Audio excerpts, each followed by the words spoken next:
Graça e paz, irmãos. Louvo ao Senhor pela essa oportunidade que o Senhor nos dá de estarmos aqui. Sempre comento com os irmãos que é sempre especial, é sempre precioso para nós estar entre os irmãos. A gente olha ao redor da sala e vê tantos rostos amigos, pessoas com quem já compartilhamos uma parte da nossa história, da nossa vida. Isso é maravilhoso, irmãos. Louvado seja o Senhor.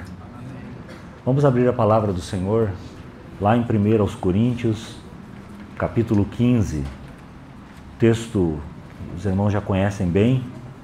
Com a graça do Senhor, nessa manhã vamos meditar um pouco nesta passagem, essa porção tão preciosa da palavra de Deus. Primeira carta de Paulo aos Coríntios, capítulo 15. Vamos ali para o final deste capítulo, versículos 51 a 58.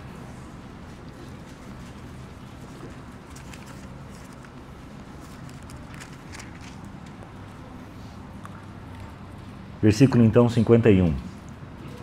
Eis aqui vos digo um mistério. Na verdade, nem todos dormiremos, mas todos seremos transformados. No momento, no abrir e fechar de olhos, ante a última trombeta. Porque a trombeta soará, e os mortos ressuscitarão incorruptíveis, e nós seremos transformados. Porque convém que isto que é corruptível se revista da incorruptibilidade, e que isto que é mortal se revista da imortalidade. E quando isto que é corruptível se revestir da incorruptibilidade, e isto que é mortal se revestir da imortalidade, então cumprir-se-á a palavra que está escrita: tragada foi a morte na vitória. Onde está, ó morte, o teu aguilhão?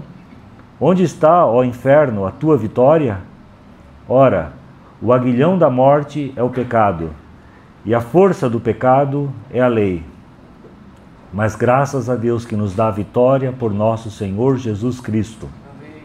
Portanto, meus irmãos, meus amados irmãos, sede firmes e constantes, sempre abundantes na obra do Senhor, sabendo que o vosso trabalho não é vão no Senhor. Amém. Vamos inclinar nossas cabeças e orar mais uma vez, irmãos. Senhor Jesus, Tu mesmo reuniste, Senhor, para Ti, para o Teu prazer, estes a quem o Senhor comprou com Teu sangue, aqui neste lugar, nesta manhã. Nós somos o Teu aprisco, Senhor, o Teu jardim fechado. Nós somos, Senhor, os Teus filhos, membros do Teu corpo, do corpo do Teu Filho. Nós nos colocamos aqui nesta manhã, Senhor, em absoluta dependência de Ti, dizendo que as Tuas palavras são palavras de vida para nós. Desejamos ser lavados pela lavagem da palavra. Desejamos ser alimentados por Ti nesta manhã, Senhor. Que Tu se compadeça mais uma vez de nós. Estenda as Tuas mãos, Senhor. Ah, Senhor, nos ajuda, Senhor, nos socorre. Fala conosco. É o que nós pedimos, em nome de Jesus. Meus amados irmãos, nós vamos percorrer esse texto e queremos, com a graça do Senhor, observar aqui um pouco dessa realidade estupenda que o Senhor coloca diante de nós desses versículos aqui. Vamos voltar ali então no versículo 51, onde nós lemos assim: eis aqui vos digo um mistério, na verdade nem todos dormiremos, mas todos seremos transformados. Quando nós olhamos para o texto, nós vemos que o mistério que Paulo fala aqui neste versículo está bem definido para nós. O mistério é que na segunda vinda de Cristo, alguns cristãos jamais terão experimentado a morte, né? Enquanto outros já terão morrido. Então, alguns já terão morrido, outros não terão morrido. Mas, independentemente desse ponto de origem, o destino é igual para ambos. O corpo de ambos serão transformados. Os corpos de ambos serão transformados. Então ele fala: eis aqui vos digo um mistério. Na verdade, nem todos dormiremos. Claramente aqui ele está dizendo, né, fazendo uma referência à morte. Então, na verdade, nem todos morreremos, mas todos, independentemente de termos morrido ou não, seremos transformados. Então aqueles cujos corpos já se decompuseram, né, no solo, já estão desfeitos, serão transformados. Mas aqueles que terão os seus corpos saudáveis ainda, vivos, também serão transformados. Então este é o ponto de partida. Independentemente de você ter já morrido ou não, os corpos de ambos serão transformados. E aí no versículo 52, o apóstolo vai nos dizer como que essa transformação vai ocorrer. Ele diz assim: no momento, num abrir e fechar de olhos, ante a última trombeta, porque a trombeta soará, e os mortos ressuscitarão incorruptíveis, e nós seremos transformados. Então a primeira coisa que ele nos diz aqui é que essa transformação não vai acontecer aos poucos, né, num processo. Talvez uma referência aqui seria Ezequiel 37, né, quando o profeta é levado pelo Senhor a profetizar sobre aquele vale de ossos secos, e à medida que ele faz isso, ele mesmo descreve que ele vê primeiro tendões se formando sobre os ossos, depois carnes e por último peles, né? Aqui não, aqui nós temos algo completamente diferente. No momento, num abrir e fechar dos olhos, numa virada de chave, digamos assim, ao som da última trombeta. Então a nossa transformação será instantânea, será imediata, quer estejamos mortos ou quer estejamos vivos. Em seguida, Paulo foca aqui em dois aspectos do nosso corpo que serão transformados. Há duas coisas que ele destaca aqui nessa transformação. A primeira é a nossa condição perecível, né? E a segunda, a nossa condição mortal. Versículo 53, então, nós lemos assim: porque convém que isto que é corruptível se revista da incorruptibilidade, e que isto que é mortal se revista da imortalidade. Então, corruptível aqui, irmãos, significa que os nossos corpos se desgastam, os nossos corpos envelhecem, se deterioram, né, perdem as forças. Imortal significa que os nossos corpos morrem. E há uma diferença muito significativa entre essas duas coisas, né? Porque uma pessoa, ela pode morrer no auge da sua força física, no auge do seu vigor, né?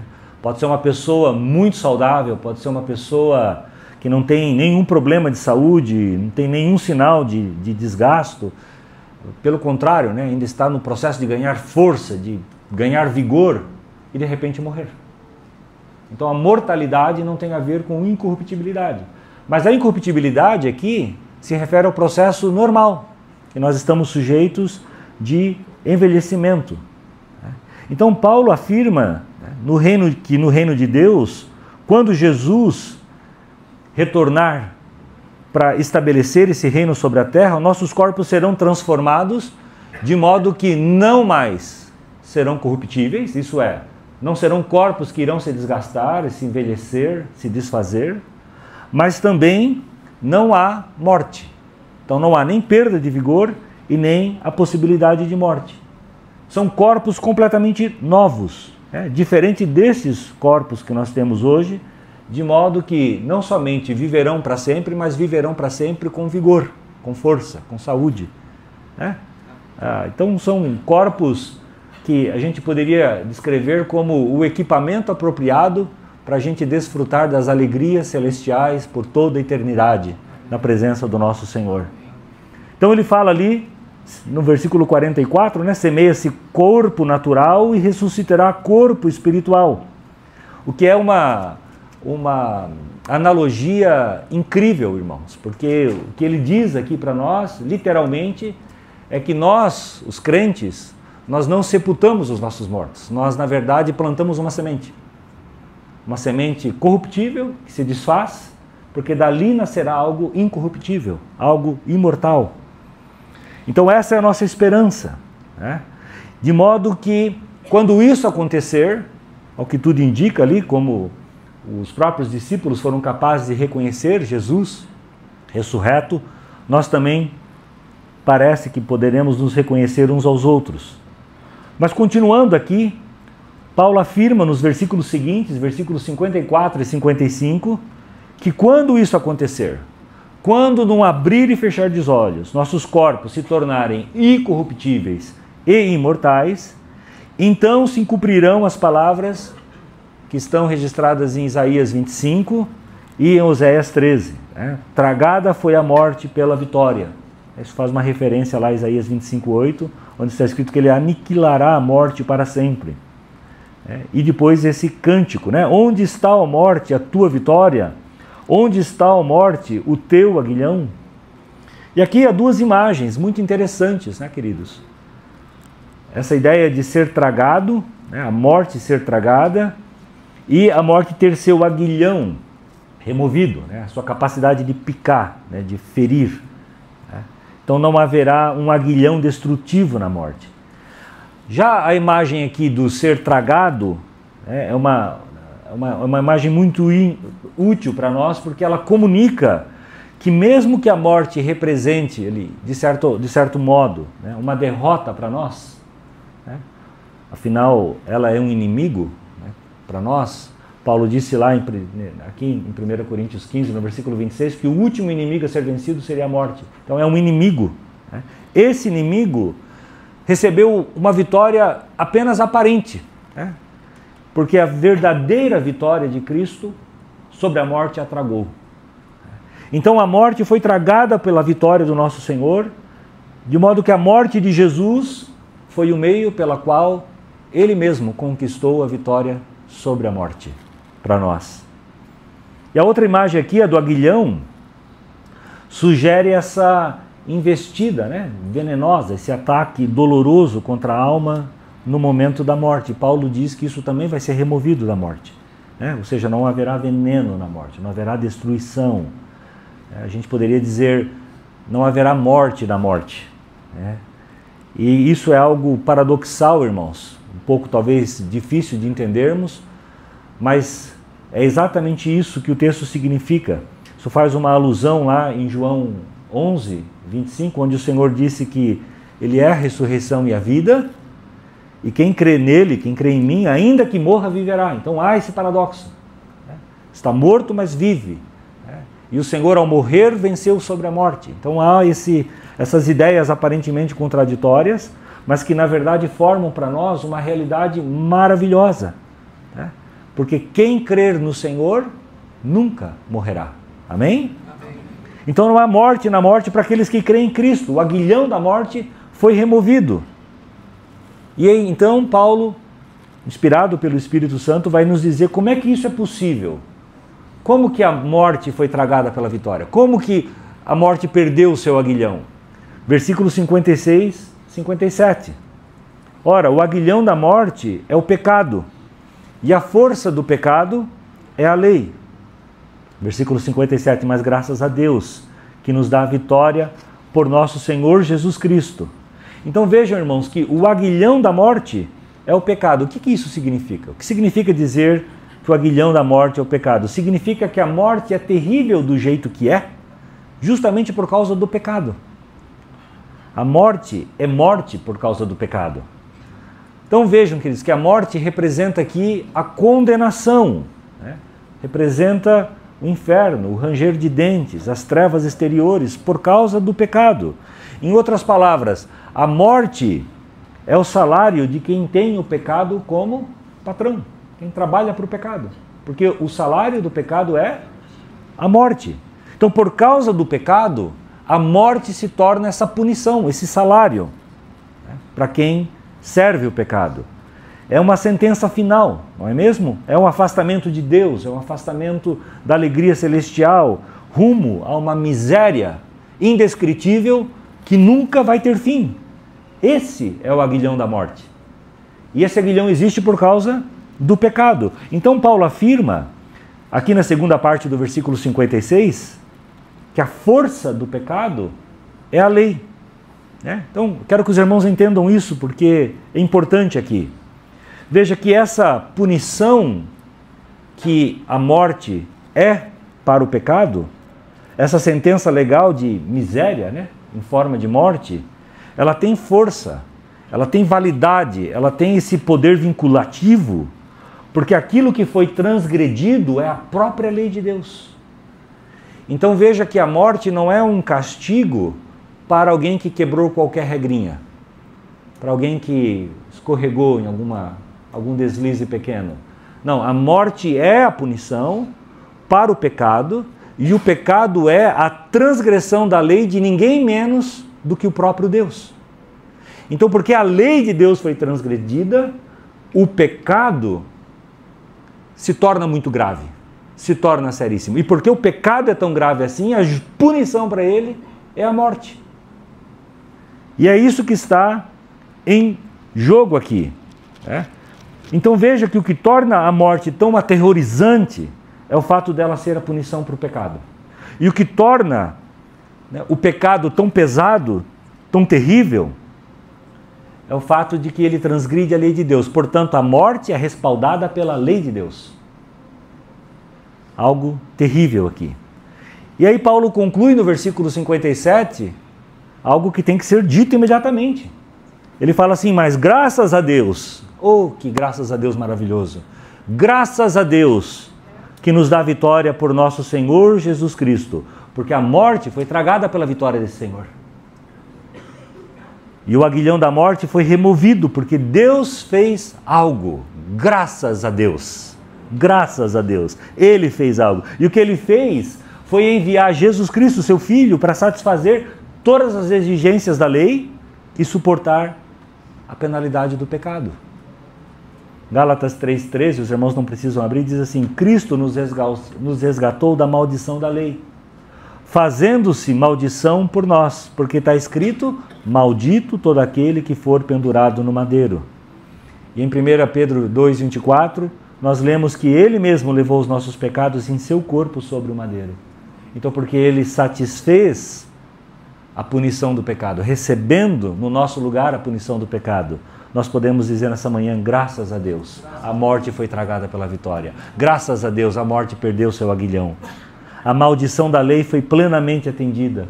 Os pecados foram levados, portanto a morte foi tragada pela vitória. Portanto o aguilhão da morte foi removida.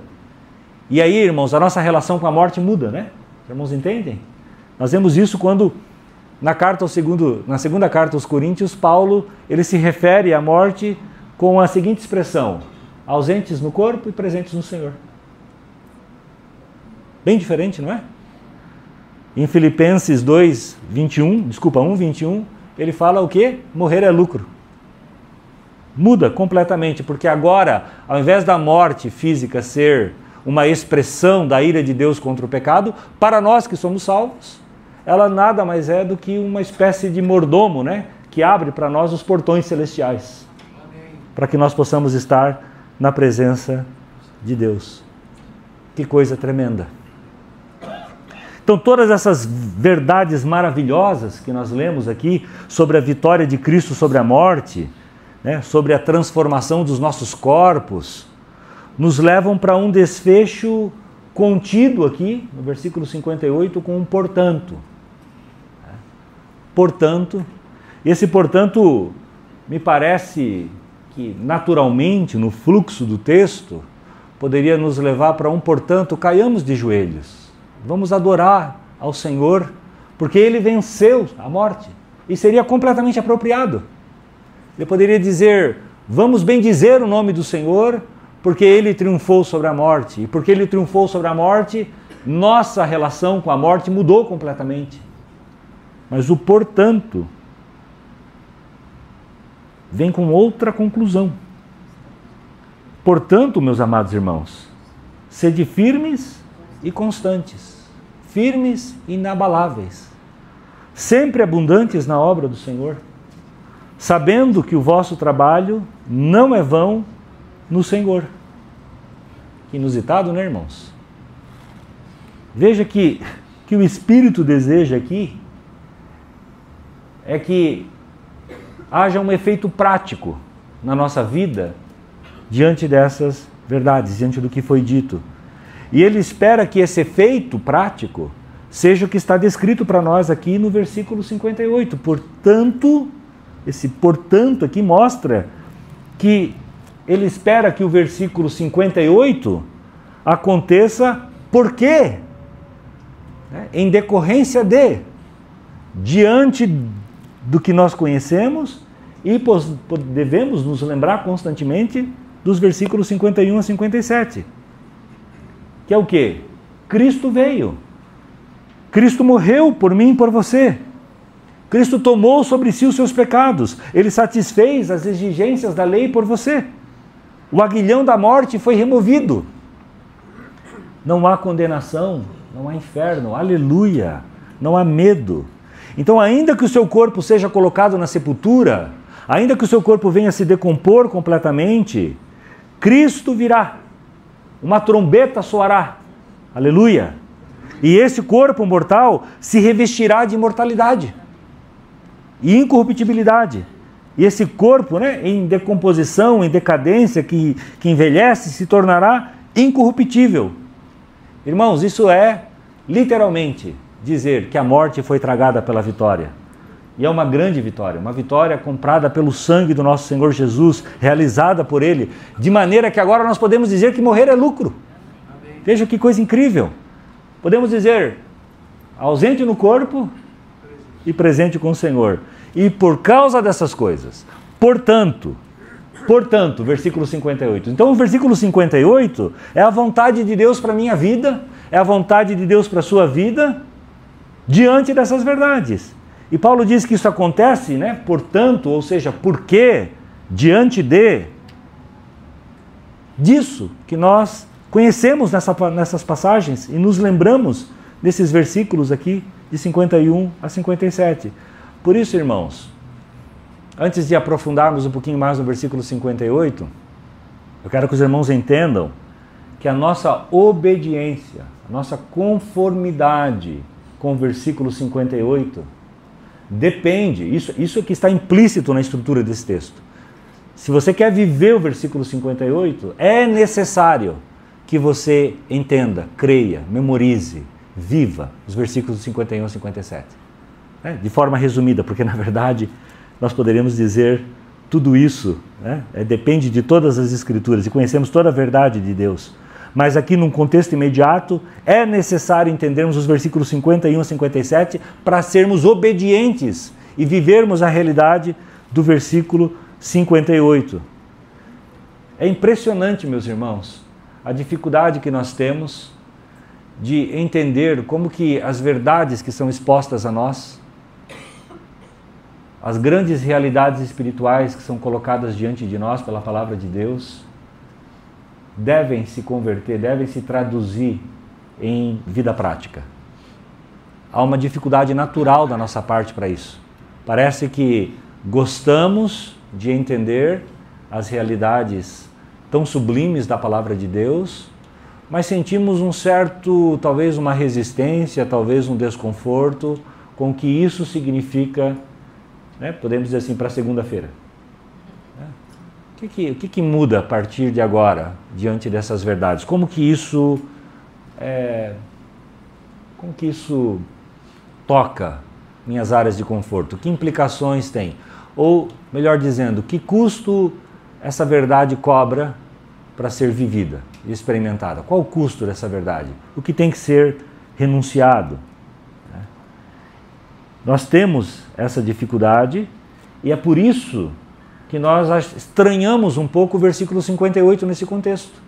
Porque estamos diante de verdades tão sublimes, uma esperança tão gloriosa diante de nós, e isso captura o nosso coração, porque é maravilhoso, é algo tão especial. Mas o versículo 58 vem e diz assim, mas espera aí, há algo que muda agora. Hoje tem um preço a ser pago. Há uma realidade para hoje, diante dessas coisas. E é isso que nós tendemos a estranhar. Porque talvez, já que estamos contemplando realidades escatológicas, verdades tão gloriosas, nós gostaríamos de simplesmente ficar falando sobre essas coisas, talvez até contemplando essas coisas, sem entender o preço que elas nos cobram. Então, quando nós entramos no versículo 58, nós vemos aqui basicamente 3 pilares, né, que descrevem essa obediência que é esperada de nós no tempo presente, diante dessa esperança tão gloriosa. E esses 3 pilares é sede firmes, não é? Aí nós temos sede constantes. Os irmãos vão ver que no texto original, talvez uma palavra preferível aqui seria inabaláveis. Algumas versões trazem essa palavra, inclusive, sede inabaláveis. Né? E ela é preferível muitas vezes porque o firme, sede firme, já implica melhor a ideia de constância. Então, sede firmes e constantes, inabaláveis, sede abundantes na obra do Senhor. Então, firmes aqui significa essa constância, né? A palavra firmes é um ritmo constante de avanço, né? Não há movimento por espasmos, né? Por impulsos de curta duração, mas há uma firmeza, há uma constância. Então continue caminhando sem diminuir o ritmo, continue firme, não seja alguém de altos e baixos, né? Coloque a mão no arado e não tire até que o seu trabalho seja completo. Então há um avanço aqui constante até o fim da tarefa, até completar a carreira. Isso é firme. Inabaláveis tem a ver com uma rocha, né, que não perde o equilíbrio, que não oscila, né, que fica firme mesmo diante de golpes repentinos, mesmo diante de ataques.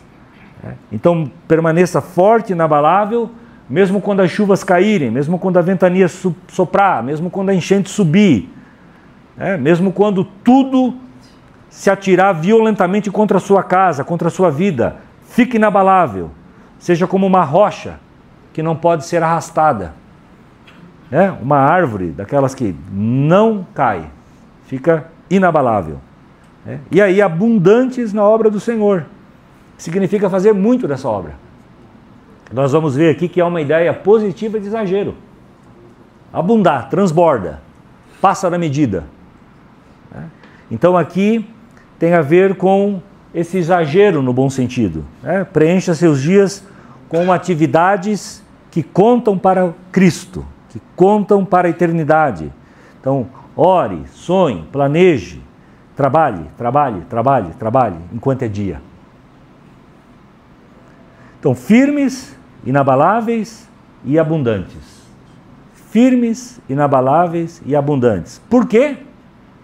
Porque você ouviu e você creu nos versículos de 51 a 57. Você leu essas verdades, você meditou nelas, você orou, você sabe, com toda a convicção do seu ser, que a morte foi tragada pela vitória. Portanto, no Senhor, o nosso trabalho não é vão. O que isso significa, irmãos? Significa que nós devemos nos entregar continuamente aquilo que tem valor eterno. Eu não sei quantas profissões estão representadas aqui, quantas ocupações profissionais, remuneradas estão representadas aqui. Penso que muitas. Alguns, nesse momento, podem estar experimentando um grande sucesso, colhendo recompensas financeiras, outros podem ter dificuldades, alguns podem já estar no final dessa carreira produtiva, outros no início, ainda em definição. Mas independentemente de qual é a realidade profissional, independentemente se você está no começo, no meio, no fim, se você está experimentando um fracasso profissional ou um sucesso profissional, independente do que for, tudo isso passa.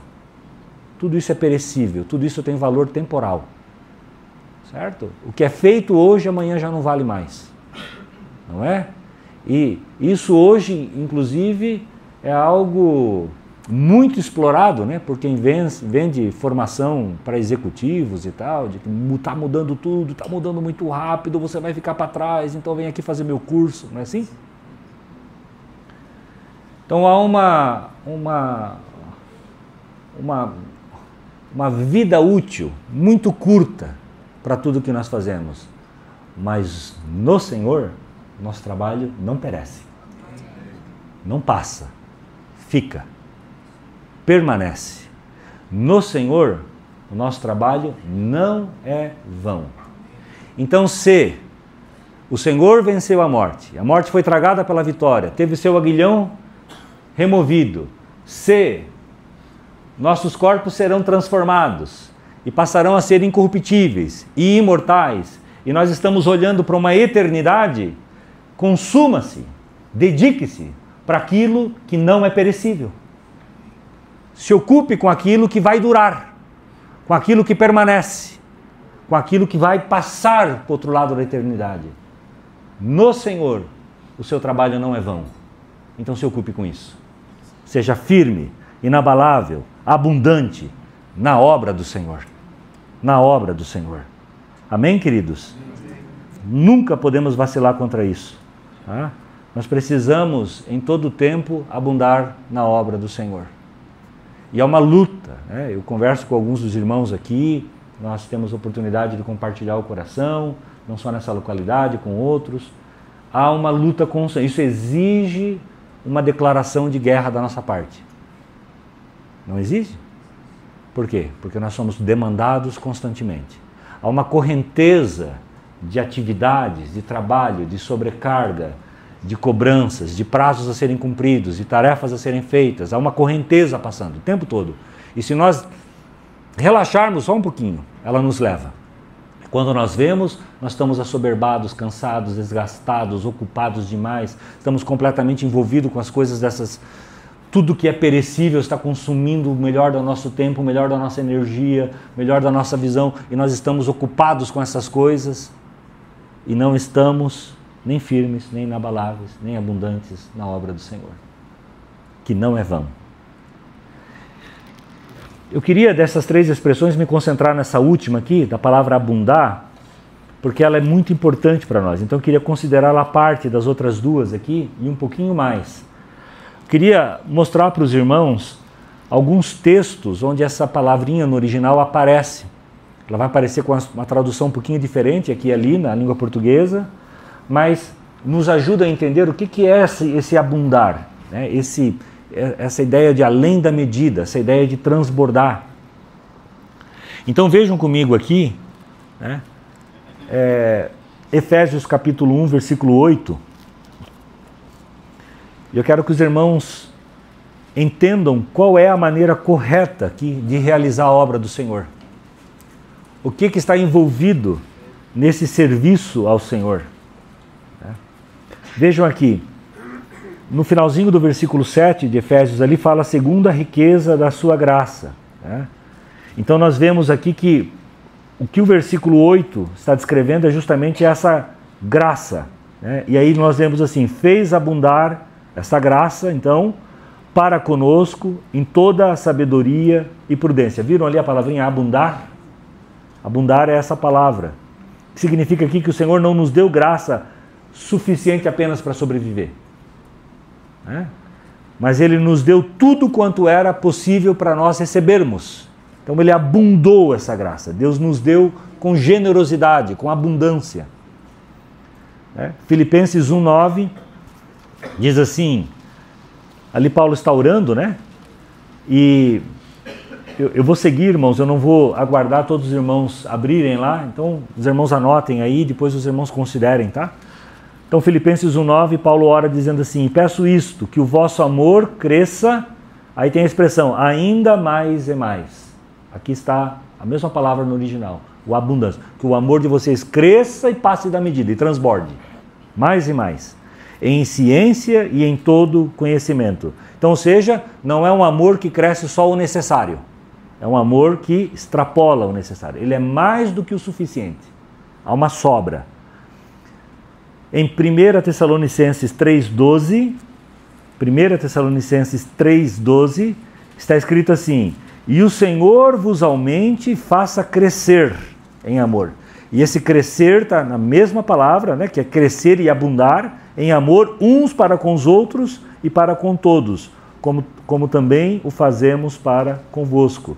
De novo, aqui a ideia é exagerar no amor. Né? Então esse abundar, né, é uma expressão que está frequentemente associada ao amor que deve existir entre nós. Tem que ser um amor que transborda, um amor que vai além da medida, um amor que supera só aquilo que é necessário. Né? Então é uma explosão de amor que transborda. Né? Na mesma carta aqui em 1 Tessalonicenses, no capítulo 4, no versículo 10, nós lemos assim: também já assim o fazeis para com todos os irmãos que estão por toda a Macedônia. Exortamo-vos, porém, a que ainda nisto aumenteis cada vez mais. Então, de novo, abundem, transbordem, exagerem, que sobre, né? E lá em 2 Coríntios 8, no versículo 2, a parte B ali, falando sobre a oferta dos macedônios, Paulo afirma que como a sua profunda pobreza, a pobreza dos irmãos macedônios, abundou em riquezas da sua generosidade. Em outras palavras, eles fizeram, no caso dessa oferta, né, tudo quanto era possível fazer na sua situação de pobreza. Então, mesmo sendo pobres, na sua generosidade houve uma expressão de oferta que abundou, chegou, passou da medida do que era possível fazer, tendo em vista a sua pobreza. Então a palavra abundar, como os irmãos podem ver aí, é fazer o máximo possível. Abundar aqui tem a ver com chegar ao limite da sua capacidade, ir o mais longe que você puder, fazer o máximo que você puder, da melhor forma que você puder. Então, não é fazer o mínimo necessário. Os irmãos estão entendendo? Não é fazer o mínimo necessário, não é fazer o conveniente, não é fazer só aquilo que é confortável fazer. Tem uma medida sacrificial envolvida aqui nesse serviço ao Senhor. Então, porque a morte foi vencida, irmãos? Porque nós sabemos que receberemos esse corpo transformado, nós não podemos mais viver desperdiçando o nosso tempo como a gente fazia antes. A gente não pode mais viver distraído. Antes, nós temos que, de novo, com uma conotação positiva, exagerar no serviço. Como Cristo, podemos dizer também com certo temor, exagerou, né, no seu sacrifício por nós lá na cruz do Calvário. E o que isso significa na prática, irmãos? Quando nós olhamos então para esses firmes, inabaláveis, abundantes na obra do Senhor, alguém pode ter a impressão de que então está na hora de eu sonhar coisas grandes, imaginar grandes obras, né? Que tal Maurício Bernardes, Ministério Internacional, vamos fazer algo, né, espalhafatoso. Mas aí nós temos o capítulo 16, aqui, a continuação desse texto para nós, né? E quando nós lemos aqui, nós vemos, eu acho que cabe ler essa porção das Escrituras para os irmãos pegarem um sentido. Mas eu quero que a gente entre, irmãos, no território do capítulo 16 aqui agora, olhando ele pela ótica do serviço ao Senhor. Tá? O que é firmes, inabaláveis e abundantes na obra do Senhor? Vejam comigo aqui, capítulo 16. Vamos ler alguns versículos aqui. Ora, quanto à coleta que se fez para os santos, fazei vós também o mesmo que ordenei às igrejas da Galácia. No primeiro dia da semana, cada um de vós ponha de parte o que puder ajuntar, conforme a sua prosperidade, para que não se façam as coletas quando eu chegar. E quando tiver chegado, mandarei aos que por cartas aprovardes, para levar a vossa dádiva a Jerusalém. E se valer a pena que eu também vá, irão comigo. Irei, porém, ter convosco depois de ter passado pela Macedônia, porque tenho de passar pela Macedônia. E também pode ser que eu fique convosco, e também o inverno, para que me acompanheis aonde quer que eu for. Portanto, não vos quero agora ver de passagem, mas espero ficar convosco algum tempo, se o Senhor permitir. Ficarei, porém, em Éfeso, até ao Pentecostes, porque uma porta grande e eficaz se me abriu, e há muitos adversários. E se Timóteo for, vede que esteja sem temor convosco. Veja a expressão aqui, porque trabalha na obra do Senhor, como eu também. Portanto, ninguém o despreze, mas acompanhai-o em paz, para que venha ter comigo, pois o espero com os irmãos. E acerca do irmão Apolo, roguei-lhe muito que fosse com os irmãos ter convosco, mas na verdade não teve vontade de ir agora. Irá, porém, quando se lhe oferecer boa ocasião. Vigiai, estai firmes na fé. Lembra do firmes lá do versículo 58? firmes e constantes, sempre abundantes. Então veja, vigiai, estai firmes na fé. Portanto, portai-vos varonilmente e fortalecei-vos. Todas essas coisas sejam feitas com amor. Olha uma outra qualidade para o serviço do Senhor. Tudo fazei em amor. Agora, vos rogo, irmãos, sabei que a família de Estéfanas é as primícias da Acaia e que se tem feito o quê? Dedicado, abundado ao ministério dos santos, que também vos sujeitais aos tais e a todo aquele que auxilia, aonde? Na obra, e faz o quê? E trabalha. Folgo, porém, com a vinda de Estéfanos, de Fortunato e de Acaico, porque esses supriram o que da vossa parte me faltava, porque recriaram meu espírito e o vosso. Reconhecei, pois, aos tais. Quando a gente lê essa passagem, né, talvez você não tenha se sentido assim profundamente edificado, né, pactado, né? Talvez aqui, se eu perguntar para alguém de vocês do que mesmo, quais eram os planos, o que estava acontecendo, que instruções que ele deu, talvez você não vai nem conseguir repetir. Eu sei que talvez eu não conseguisse, né? Porque parece apenas um monte de detalhes, né, sobre idas e vindas de Paulo, e à primeira vista é exatamente isso mesmo. É um monte de detalhes sobre idas e vindas e arranjos que estão sendo feitos. Mas quando nós olhamos mais atentamente aqui, e nós examinamos com mais profundidade, nós percebemos uma perspectiva do Senhor sobre o que é o serviço a Ele, né? Agora, toda essa passagem aqui no capítulo 16, à medida que a gente vai lendo, gira em torno então desse conceito. O que é esse serviço ao Senhor? Eu chamei a atenção dos irmãos ali no versículo 10, né? Ao se referir a Timóteo, Paulo diz assim no final do versículo, porque trabalha na obra do Senhor. Portanto, o que Paulo está falando aqui, né, no versículo 58, sobre abundar na obra do Senhor, né, no capítulo 16 e versículo 10, ganha esse contorno prático, né, na vida de Timóteo. Né, ele faz a obra do Senhor. No versículo 15, aqui do capítulo 16, nós vemos que a família de Estéfanas tem se dedicado ao ministério dos santos, que devemos então nos sujeitar a todo aquele que auxilia na obra e trabalha. Então veja, queridos, que o capítulo 16 aqui, o tema é claro, é a obra do Senhor. O que significa essa obra do Senhor? E tendo dito isso, né, esse abundar ou exagerar na obra do Senhor, aqui no capítulo 16 a gente vê o que é isso, o que é abundar na obra do Senhor. Então eu quero, antes de refletir um pouquinho melhor do que a gente vê aqui no capítulo 16, meditando nessa passagem, me veio um outro exemplo que mostra para nós, ou personifica para nós esse trabalhar na obra do Senhor.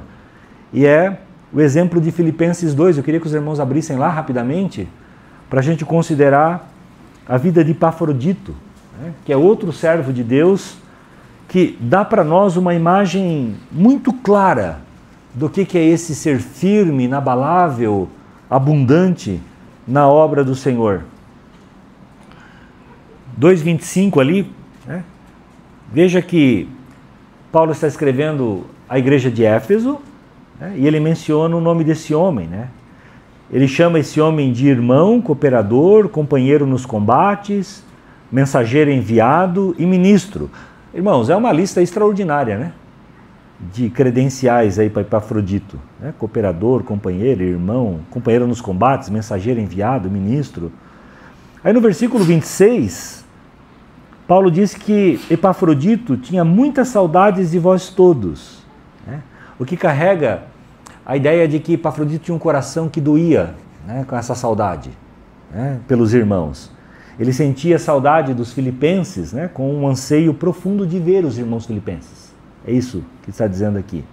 E também dizia que ele estava angustiado, né, em outras palavras, que ele carregava um fardo tremendo. E esse texto ainda é mais enfático, né, porque não diz que ele estava somente angustiado, né, no versículo 26, mas muito angustiado, cheio de angústia.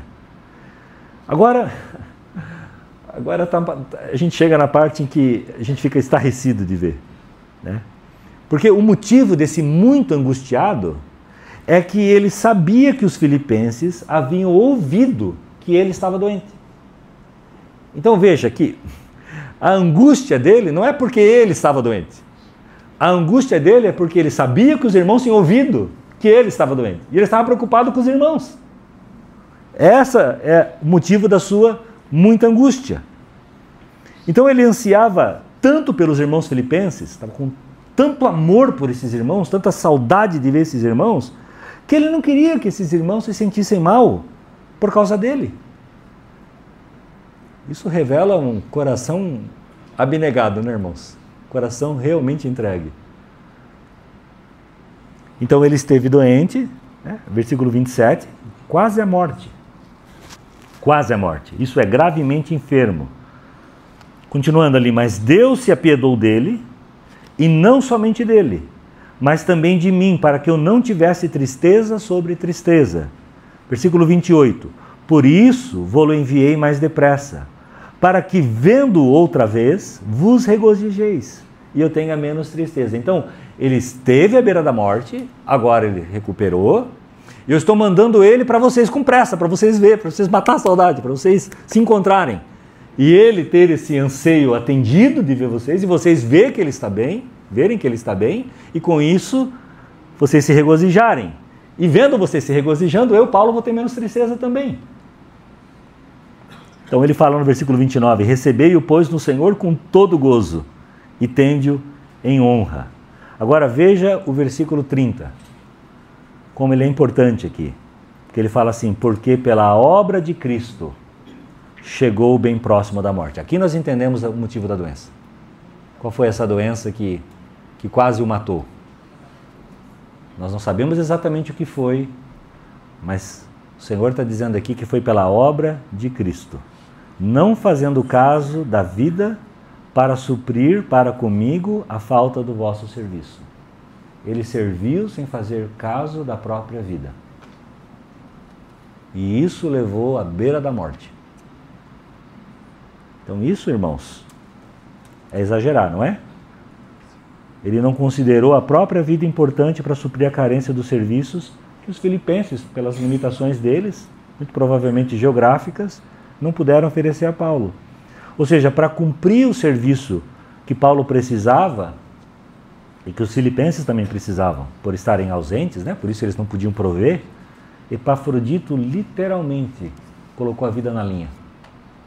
Literalmente fez tudo quanto podia. Isso, irmãos, é o que nós estamos falando aqui de servir ao Senhor. Né? Não é fazer o mínimo necessário, mas é fazer tudo quanto for possível, o máximo que for possível, até o ponto de entregar a sua vida, se for necessário. Esse é o teu coração, irmão? É assim que você serve ao Senhor? Em 2 Coríntios, Paulo fala assim, né? Eu de boa vontade me gastarei e ainda me deixarei gastar em prol das vossas almas. Esse é o nosso coração? Disposto a se gastar e se deixar gastar em prol das almas dos irmãos? Irmãos, vamos ser bem francos, né? Isso contradiz completamente a lógica dos nossos dias. A ideia de que dessa sociedade, né, voltada para o conforto, voltada para o lazer, voltada para aquilo que é prazeroso. Eu diria que por causa dessa nossa cultura, nós temos até dificuldade para entender o que nós estamos lendo aqui. O que é esse conceito que nós estamos lendo aqui? Mas o chamado do Senhor não muda, irmãos. O chamado do Senhor para nós é esse.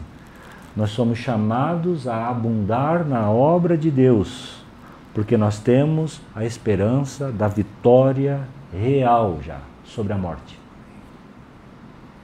Então, queridos, isso confronta a maioria de nós que queremos servir sem cansar, sem sofrer, sem se arriscar, sem renunciar a nada, né? Se custar alguma coisinha a mais, se ficar um pouquinho desconfortável, se precisar de uma conversa mais difícil, se precisar resolver um mal-entendido. Não é para mim, acho que essas dificuldades significam, né, que o Senhor não me quer nisso. Irmãos, essas dificuldades muitas vezes são a prova de que o Senhor quer você nisso. Então nós temos que reconsiderar, né? Porque assim como Paulo chamou a Timóteo, o Senhor também nos chama, sofre comigo, como bom soldado de Cristo. Então esses companheiros de combate, né, que Paulo atribui aqui a Epafrodito, com certeza haviam outros irmãos, né, companheiros de combate como Epafrodito, são esses que sangram em silêncio, né, irmãos? Cujos sofrimentos não estão nos holofotes, são irmãos que pagam o preço nos bastidores, muitas vezes sem serem vistos, sem serem reconhecidos, né? Então veja que isso não envolve um palco, né, irmãos? Não envolve uma página no Instagram ou coisas do tipo, né? É muito triste a gente perceber que onde a obra do Senhor não abunda, são lugares onde sempre há corações entregues parcialmente. São parcialmente envolvidos, parcialmente... né? Em outras palavras, não estão consagrados ao Senhor. Há um envolvimento meramente superficial.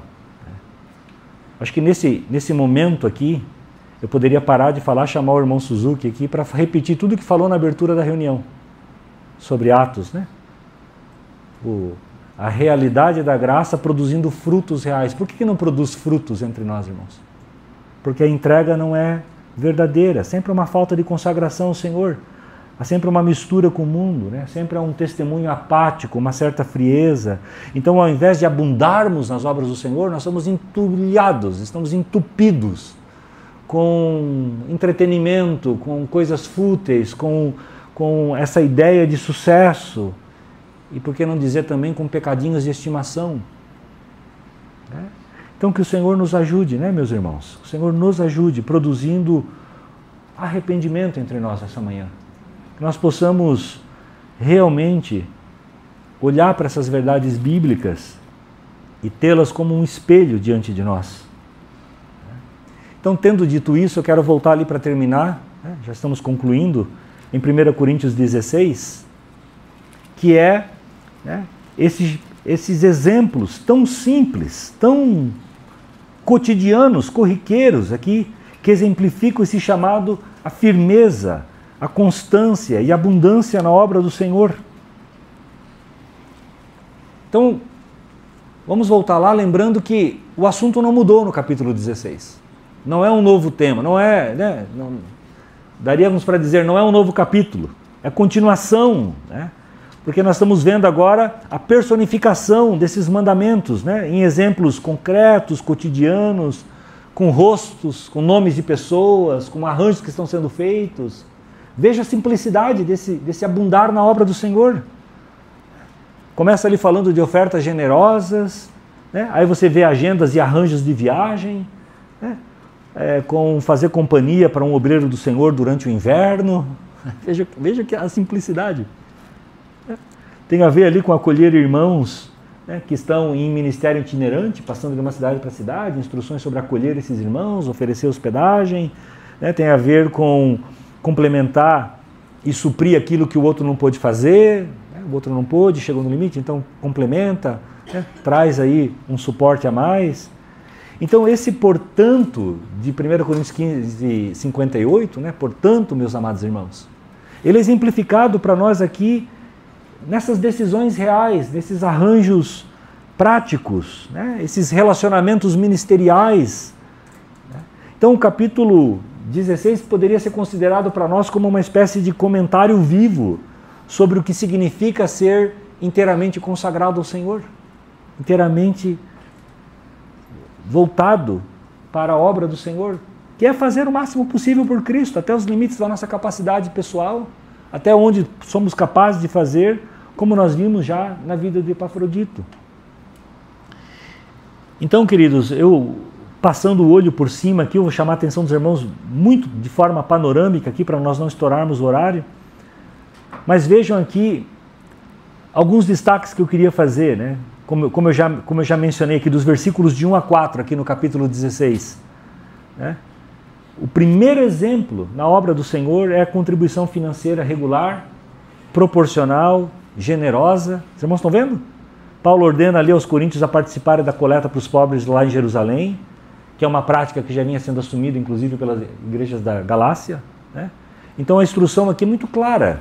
dê semanalmente, conforme Deus tenha prosperado cada um, não de forma pontual ou impulsiva, mas uma disciplina espiritual contínua, orada, considerada diante do Senhor. Não há aqui percentual fixo, a medida aqui é sacrifício, pela liberalidade de coração, pela generosidade, essas são as medidas aqui, como os macedônios fizeram, como a viúva pobre fez lá, naquele gasofilácio. Então, generosidade sacrificial é uma expressão desse abundar na obra do Senhor. Segundo lugar aqui, versículo 5, veja a intenção de Paulo de visitar Corinto ali para, após passar pela Macedônia, ele fazendo planos de futuro ali. Então, parece um comentário só logístico, eu vou passar aqui para depois passar lá, porque uma coisa está no caminho da outra, aproveita melhor os quilômetros rodados aqui, mas é possível perceber um princípio essencial aqui, vendo Paulo sempre sonhando, sempre planejando com o próximo passo, sempre percebendo, e por trás disso um coração que ansiava alcançar novos territórios para o Senhor, queria ver mais gente sendo alcançada, esse era o coração. Então havia planejamento nesse sentido. Então uma vida que abunda na obra do Senhor não se acomoda com aquilo que foi feito, com aquilo que já foi alcançado, mas está sempre olhando o que mais pode ser feito, para onde mais eu vou, qual é o próximo passo. Então, aqui vamos chamar isso de visão para o futuro. Versículo 7 ali, nós vemos que apesar desses planos, apesar dessa visão de futuro, Paulo submete tudo à vontade do Senhor, porque ele diz, se o Senhor permitir. Então veja que o servo diligente, sim, ele deve ter, digamos assim, planos firmes com mãos leves, intenções claras, determinações objetivas, mas um coração desapegado, sensível à voz do Senhor, comprometido com o trabalho, mas submisso às mudanças que o Espírito Santo pode trazer, como nós vemos em Atos 16. Então, fidelidade aqui, irmãos, não é rigidez, não é engessamento, não é teimosia. Fidelidade aqui é obediência que discerne o Espírito Santo passo a passo. Aí nós vemos ainda, nos versículos 6 e 7 aqui, Paulo querendo permanecer em Éfeso por um tempo prolongado. Então por que ele quer ficar um tempo prolongado lá em Éfeso? Porque o coração dele busca frutos profundos. Ele quer ver transformação verdadeira, não quer algo superficial, isso exige tempo. Então isso também testemunha sobre o tipo de serviço ao Senhor que nós estamos buscando, porque nós não estamos falando aqui, meus amados irmãos, como alguns de nós, talvez muitos de nós experimentamos, nós não estamos falando de ativismo evangélico, não estamos falando de corre-corre, nós estamos falando de todo mundo fazendo coisas e tudo mais, mas nós estamos falando de ministérios que gerem maturidade em Cristo. Estamos falando de serviço alinhado com o comando daquele que é a cabeça do corpo. E aqui no versículo 8 e 9, nós vemos que, apesar de desejar lá estar em Corinto, Paulo escolhe permanecer aonde está, porque tem uma porta eficaz, aberta ali em Éfeso. Então veja que é muito interessante, esse contraste entre eu quero ir para lá, mas o agora está muito claro, eu entendo qual é a prioridade para agora. Agora eu vou ficar aqui porque aqui tem uma porta aberta. Aqui o Senhor está abençoando, então não há uma distração com o agora, não há uma mente sonhadora, mas há uma clareza de onde o Senhor o quer, o campo que o Senhor lhe deu nesse tempo do agora. E aí nós vemos aquilo que eu estava falando para os irmãos, no versículo 9, quando ele fala dos adversários. Então veja que a mesma porta aberta que ele reconhecia que tinha em Éfeso, essa mesma porta aberta convivia lado a lado com a presença de muitos adversários, com oposição. Então essa oposição era, na verdade, para ele um sinal de frutificação. É porque está dando fruto que tem oposição. A oposição não significa que eu estou no caminho errado, não significa que é para desistir. Mas pelo contrário, essa oposição é sinal de que estamos gerando fruto. O Senhor está ganhando terreno. Então, muito claro, essa mentalidade, essa postura de não fugir diante da dificuldade. De entender que, de fato, nós estamos num campo de batalha. E é nesse campo de batalha que o Evangelho mais brilha. Isso também está claro aqui. E aí nós vemos, né, essas questões relativas aqui ao companheirismo, né, ao trabalho em equipe, né, que é feito com... Eu acho essa parte muito linda, porque Paulo recomenda aqui que Timóteo seja recebido pelos irmãos com respeito e sem intimidação, né? Versículos 10 e 11. Né? Então veja que fazer a obra do Senhor não é um esforço isolado, né, irmãos? É algo plural, né? É algo coletivo, comunitário, mas também profundamente afetuoso, né? É um cuidando do outro, né? Um dizendo, olha, está indo o irmão aí, cuidem dele, recebam ele, sejam hospitaleiros. Né? É uma expressão de carinho de Paulo com Timóteo, né? Ao pedir isso para os irmãos. Né? Então, a ideia de honrar os irmãos que cooperam, né? Especialmente ali os mais frágeis, né? Como necessário para termos um ministério frutífero. Por último aqui eu vou destacar o versículo 12, né? Que ao falar sobre Apolo, Paulo mostra que ele não impõe os planos dele. Os irmãos notam isso?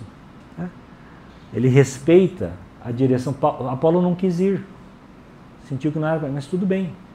Paulo conhece o Senhor falou, não vou criticar Apolo por isso, não vou achar que... Não, respeito, né? Há um espaço para que o irmão entenda qual que é a direção do Espírito. Né?